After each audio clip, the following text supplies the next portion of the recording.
ठीक, मी त्याच्यासाठी आलेलो आहे। मी काल आपल्याशी संवाद साधला होता, त्यावेळेला आपण एक मला माहिती दिली होती की काल महायुतीच्या सर्व आमदारांना छावा पिक्चर दाखवण्यासाठी खास खेळ किंवा खास शो आयोजित केलेला आणि आपल्यासमोरच ही कल्पना ज्यांनी मांडली त्यांचं मी जाहीर अभिनंदन केलं। दुर्दैवाने हे सगळी लोक, त्याच्यात गद्दार लोक गेलेच नव्हते, पण ही सगळी लोक छावा चित्रपट बघताना आनाजी पंत या काळातले हे इकडे येऊन मराठी अमराठी असं विष काढून गेलेले आहेत। दुर्दैवाने असं झालेलं आहे की छत्रपती शिवाजी महाराज पुन्हा जन्माला येऊ शकत नाहीत, छत्रपती संभाजी महाराज पुन्हा जन्माला येऊ शकत नाहीत, पण महाराष्ट्रामध्ये फूट पाडणारे औरंगजेब आणि औरंगजेबांना मदत करणारे आनाजी पंत मात्र याही जमान्यात जन्माला आलेत आणि येत आहेत। याच्यासारखं दुसरं दुर्दैव का असू शकत नाही। काल अशी काही लोक आपल्या देशात आहेत की जणू काही ब्रह्मदेवाला आम्हीच जन्म दिला आणि जगभर ब्रह्मज्ञान सांगत फिरत असतात।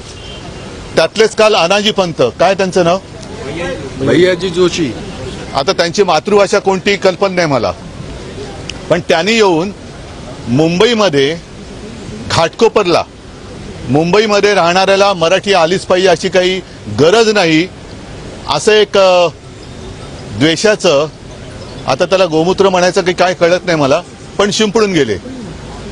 याचा अर्थ असा की हा संघाचा छुपा अजेंडा आहे, भाजपचा छुपा अजेंडा आहे। ह्यांचे दाखवायचे दात आणि खायचे दात हे वेगळे आहेत। आता जर का तुम्ही बघितलं असेल तर बऱ्याच दिवसात हिंदुस्थान पाकिस्तान हा विषय त्यांनी काढलेला नाही। मग काय तर बटेंगे तो कटेंगे। आता बटेंगे तो कटेंगे म्हणजे हिंदू मुसलमान केवळ नाही तर मराठी अमराठी, मराठीमध्ये पुन्हा मराठा मराठेतर असं सगळं वाटणी करायची आणि आपण राज्य बळकवायचं। हे जे कोणी आनाजी पंत काल आले होते त्या आनाजी पंतांना मी सांगतोय की मी तुम्हाला त्यांना आव्हान देतोय की अशी भाषा त्यांनी अहमदाबादमध्ये जाऊन करून दाखवावी, तामिळनाडूमध्ये करून दाखवावी, कर्नाटकात, केरळमध्ये, बंगालमध्ये ही तिकडे भाषा करून नुसती दाखवावी आणि भाषा करून दाखवायची नाही तर भाषा करून सुखरूप येऊन दाखवावं। मराठी माणूस हा सहृदय आहे, दयाशील आहे, म्हणून कोणी यावं आणि टपली मारून जावं अशी आता ही पद्धत आहे आणि यातून मराठी माणूस हा भाजप किंवा संघ खिचगंटीत धरत नाही। आम्हाला मराठी माणूस काय मतं देणारच आहे, जातोय कुठे, आणि ही मुंबई तोडण्याचा म्हणजे मुंबईमध्ये इथली भाषा गुजराती, इथली भाषा मला वाटतं अनिल तुम्ही आता विधान परिषदेत हा मुद्दा मांडला, सगळ्यांनीच चांगला, शशिकांत बोलले, भाई जगताप बोलले, सगळ्यांनीच चांगले मुद्दे मांडलेले आहेत। ही भाषावार प्रांतरचना देशाची झाली, आता ही मुंबईची भाषावार गल्ली रचना करतात की काय, आणि मग तोडाफोडा आणि राज्य करा, ही अत्यंत घाणेरडी आणि विकृत मानसिकता या निमित्ताने सगळ्यांसमोर आलेली आहे। काल ज्याप्रमाणे मला वाटतं विधान परिषदेत मुख्यमंत्री बोलले की कोरटकर काय करताय, कोरटकर हा चिल्लर माणूस आहे, तसं मुख्यमंत्र्यांनी जाहीर करायचं भैयाजी काय करतायत, भैयाजी जोशी हा चिल्लर माणूस आहे। मग एक तर त्यांनी तो चिल्लर म्हणून जाहीर करावा, नाहीतर या चिल्लरचा काय बंदा रुपया असतो त्याच्यावरती राजद्रोहाचा गुन्हा दाखल झाला पाहिजे। कारण महाराष्ट्रामध्ये मराठी भाषा सक्तीची करण्याचा कायदा हे महाविकास आघाडीचं सरकार असताना आणि मी मुख्यमंत्री असताना केलेला आहे। या कायद्याच्या विरोधात इकडे मराठी भाषा आली नाही तरी चालेल असं बोलण्याचं धाडस करणाऱ्यावरती एकावरती कायद्याचा जर का बडगा उगारला तर यापुढे असं कोणाची बोलण्याची हिंमत होणार नाही।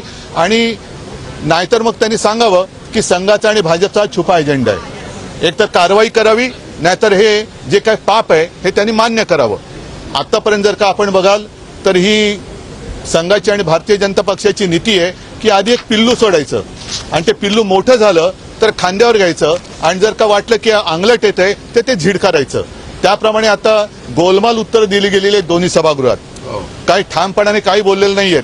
बावनकुळे सुद्धा आता बोलले की अशी अशी भाषा आहे, तशी भाषा आहे। अभिजात भाषेचा दर्जा तुम्ही दिला म्हणजे काही उपकार नाही केलेले, कारण मराठी भाषेचं महत्त्व संघाला कळलं नसेल, भाजपला कळलं नसलं तरी सुद्धा तेव्हा इंग्रजांना कळलं होतं, कारण सरकारचे डोके ठिकाणावर आहे का हा जो लेख लिहिला गेला होता लोकमान्यांनी तो मराठी भाषेत होता। तसंच आम्ही आमच्याच राज्य सरकारला विचारतोय की तुमचं डोकं ठिकाणावर आहे का? कारण आपल्या राज्यात आपल्या राजधानीमध्ये जी राजधानी मुंबई 105च नव्हे तर त्यावेळेला त्या ब्रिटिश कुठल्या परदेशी पत्रकार आल्या होत्या ताया झिंकिन, त्यांनी एक पुस्तक लिहिले रिपोर्टिंग इंडिया. त्याच्यात त्यांनी म्हटलंय की त्यांनी जेव्हा हॉस्पिटलमध्ये पाहणी केली तेव्हा 200-250च्या वरती मृतदेह असे पडलेले होते. म्हणजे त्याचा रेकॉर्डच नाही. तर रक्त सांडून आणि बलिदान करून ही मुंबई मराठी माणसांनी मिळवलेली आहे.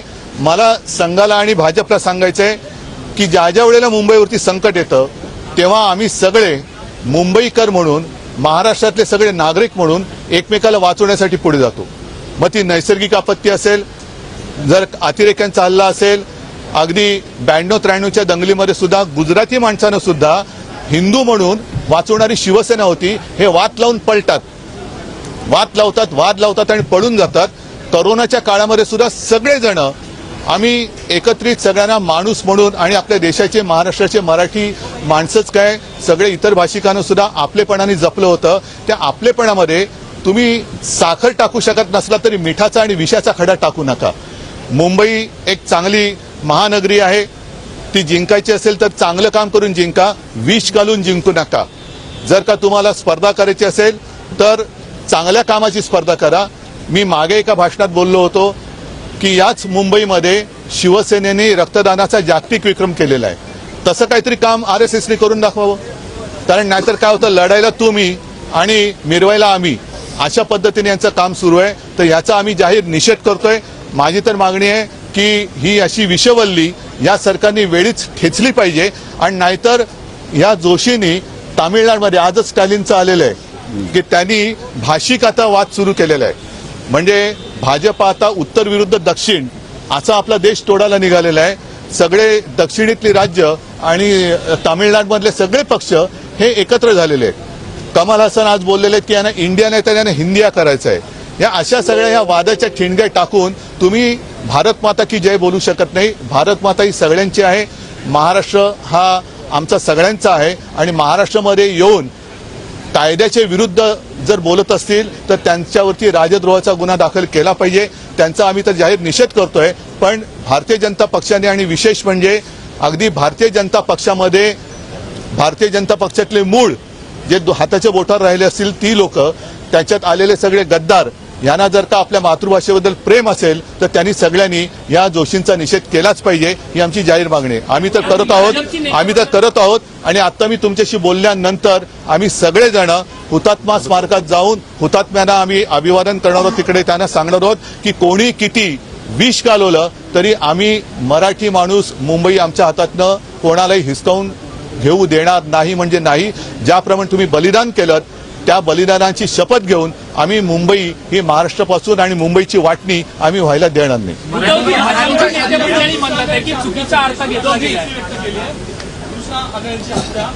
नाही, मला वाटतं आजचा विषय आहे.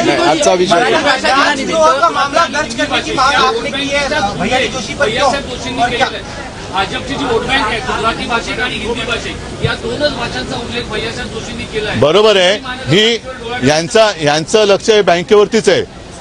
ती मध्ये सुद्धा बँक बुडवली न्यू इंडिया, ती सुद्धा यांचे सगळे आहेत असं म्हणतात. मराठी माणसाला यांच्या लेखी किंमत नाहीये. आणि मला असं वाटतं ही बळकवण्याची एक त्यातली एक मांडणी म्हणून मुंबई अहमदाबाद बुलेट ट्रेन करतात की काय. असो, मला या विषयात मला जे काय बोलायचं ते बोललोय. आम्ही याचा निषेध तर सगळे पक्ष म्हणून आमची जी काय महाविकास आघाडी आहे ती करतोच आहोत. म्हणून मी पुन्हा एकदा देवेंद्रन सांगतो की मी बातमीच घेऊन आलोय.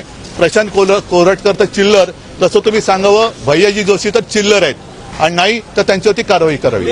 धन्यवाद सगळ्यांना. जय हिंद, जय महाराष्ट्र आणि जय शिवराय.